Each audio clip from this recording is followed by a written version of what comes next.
Thanks, Linda.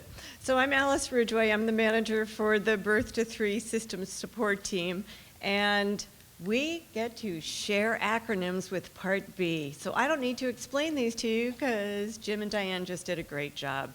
Although the one thing I will tell you is that in Birth to 3, it's indicator 11, not 17. We never call it that, but this is the important thing for you to take away from this.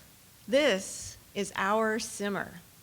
And I love the fact that this meeting is about family engagement, because if you notice, the very first word in our simmer is parent.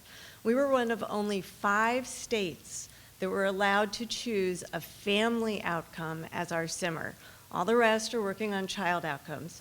But with the help of Nancy Prescott at CPAC, who raised the issue and gave us great data, we were able to show that what's most important to our stakeholders is the ability to make sure that our families can communicate about their child's abilities and challenges. We want them to show up ready to be engaged at the very first PPT.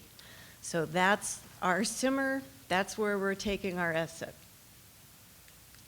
So we have 4 implementation teams that are going to work on this. The fiscal one, I'll just tell you, is we're in the middle of a Medicaid modernization, so it might change some of the providers that are on the ground working with you, but other than that, we think we're just going to have a smooth shift to maximize some revenue coming into the state. And I'll talk about personnel and development. The one that's most related to you as special ed directors is education and outreach. And that's because on our implementation plan, we're going to have as an output to make sure that early childhood special ed teams understand what to expect from Part C. We want to make sure that you really understand what we're doing, why we're doing it. So here is the 10,000-foot view. It's in the handout that was available online, and it's on our website, so you can get lots more detail, but I'm going to go very quickly. We're taking 3 evidence-based practices, and we're combining them so that we can enhance the competence and the confidence of the families and children. The first is the obvious one. This pyramid has been around since 1969, and we know that active learning is retained better than passive learning. We know for a fact that if we can get families to teach us what works and what doesn't work, if we can get families to practice and to actually discuss with us as team members through this coaching as a style of interaction, they will more likely carry out the activities when we're not there, and that's the essence of early intervention. The other evidence-based practice is the primary service provider approach to teaming, and we're really going to be pushing this. This is not new. I was doing this in 1985. It's just that we really want to push it, and it's not that there's one individual out there pretending to be everything.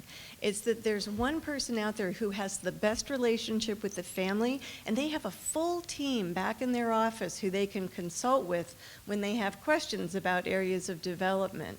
But you may not necessarily see an IFSP with a speech pathologist on it for a child with a communication delay, because that may not be the person that the family has the best relationship with. So this is something that we're also really going to be pushing. And then the third one, natural learning environment practices, is sort of what we're referring to as flipping Birth to 3 on its ear. And that is that instead of me as the speech pathologist going out and teaching a family strategies that they need to embed into their routines, we're starting it at the other end. We're asking families to tell us, what are the activities and the routines and the settings that are challenging for you? And then we work on, okay, let's look at all the areas of development that are being impacted during that routine, and what areas can we adapt so that we all, working together, come together with desired and skills and behavior. So dinner time is not a nightmare, and the grape juice doesn't get thrown across the table. So those are the 3 evidence-based practices. We're calling this activity-based teaming because the emphasis is on the teaming and the activities. Then the other implementation team that's related to you all is the fact that we assign SACIDs when kids are found eligible for Part C. We want to be able to start looking at how what we're doing around family outcomes ties to third grade reading, which is your simmer. It is nice to see a lot of young faces in the audience, though, because honestly, the 2016 birth cohort is going to be in third grade in, like, what, 2024? I don't think I'll be here, but some of you may still be here. You can work on the data. Okay, then, one last request, and that is that we need your help. If you go to this website, birth-to-3.org, you can go directly to this link, or you can just click on Birth to 3 by Town. You're going to see a page that lists all of the towns.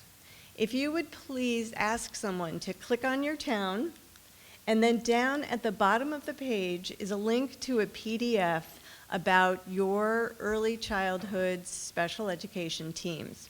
This is what we provide to our service coordinators so that they can contact the right people.